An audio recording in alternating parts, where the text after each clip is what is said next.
Pernah kepikiran nggak kalau sebuah berita cuaca yang kelihatannya biasa aja, ternyata bisa jadi cermin buat zaman kita sekarang? Nah, itulah yang akan kita bedah kali ini. Gimana sebuah laporan cuaca sederhana bisa jadi metafora yang dalam banget untuk hidup kita saat ini. Semuanya itu berawal dari sini. Dari sebuah berita cuaca yang mungkin, ya, kita lewatin gitu aja. Tapi ternyata di dalamnya tersimpan sebuah pesan tentang kekacauan dan ketidakpastian yang mungkin lagi kita rasakan sekarang. Angka 3. Kenapa 3? Di banyak tradisi, angka ini tuh punya makna yang dalam banget. Dan dalam konteks berita ini, angka 3 adalah kunci buat kita memahami apa yang sebenarnya lagi terjadi di dunia kita. Nah, ini dia beritanya.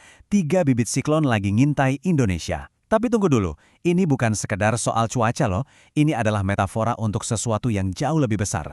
Sesuatu yang terjadi di dalam diri kita dan di masyarakat kita. Oke, sekarang ayo kita coba selam lebih dalam lagi ya, buat ngerti makna di balik berita ini. Kita akan lihat gimana fenomena cuaca ini bisa jadi simbol yang kuat banget buat zaman kita. Sebuah zaman yang penuh dengan ketidakpastian dan perubahan. Jadi gini, di fisika ada yang namanya masalah 3 benda. Kalau cuma ada 2 benda, misalnya bumi sama bulan, gerakan mereka tuh bisa ditebak. Tapi, begitu ada benda ketiga masuk, wah, sistemnya langsung jadi kacau, nggak bisa diprediksi. Nah, kayak gitu nggak sih yang kita rasain sekarang? Semacam kekacauan yang sistemik. Coba deh pikirin, media sosial, banyak banget info, banyak banget opini, emosi di mana-mana, semuanya muter cepet banget kan? Sampai kita bingung mau pegangan di mana.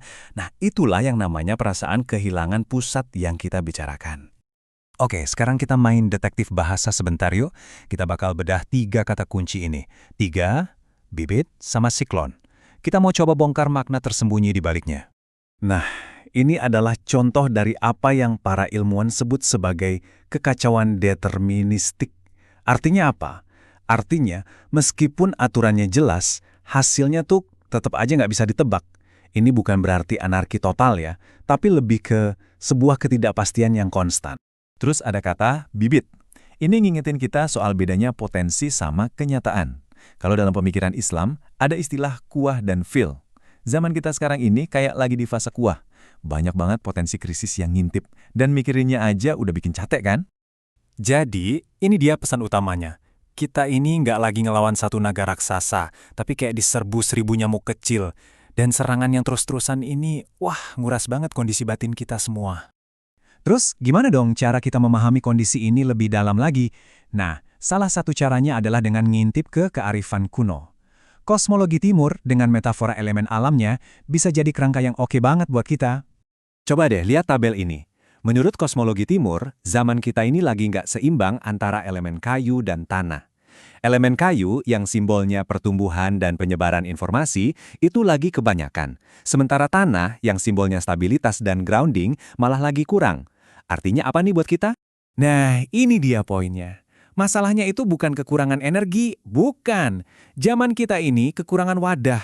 Kita tuh kayak kebanjiran informasi, kebanjiran stimulus, tapi nggak punya cukup ember di dalam diri buat nampung dan ngolah itu semua. Oke, sekarang coba kita bawa metafora ini ke dalam diri kita masing-masing ya. Anggap aja tanah itu pusat batin kita. Nah, kira-kira gimana ya kondisinya sekarang? Ada 4 kemungkinan nih yang bisa kita jelajahi. Pertama, tanah retak.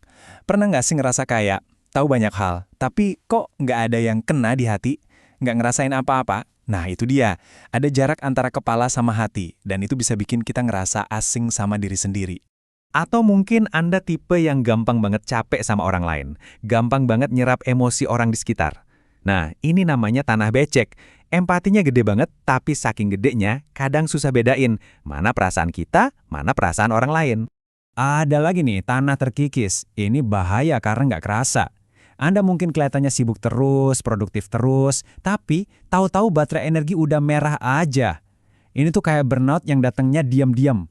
Dan yang terakhir, tanah keras.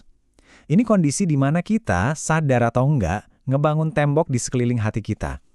Buat apa? Buat ngelindungin diri dari rasa sakit.